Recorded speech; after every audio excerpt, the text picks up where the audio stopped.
If you go to any place where Rusyns live or meet, you will probably come across this emblem. It can be found on organization logos, flags, and even houses. But what exactly does it mean, and where does it originate? To understand its meaning, we must go back to the formation of the First Czechoslovak Republic.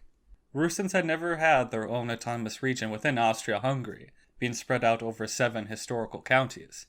So, when the creation of Subcarpathian Rus within Czechoslovakia was first taking place, a unified coat of arms needed to be developed. There were many designs submitted, like this one here. However, of course, only one was able to be selected. In 1920, the coat of arms we know and love today was officially approved by the Czechoslovak government, and with it being on the national coat of arms as well. The 7 blue and gold stripes on the left side of the emblem symbolize the 7 main rivers of our land: Terezva, Tisa, Terebla, Rika, Borjava, Latorytsia, and Uj, with the red bear on the top of a silver background on the right, symbolizing the mighty Carpathian Mountains and its fauna.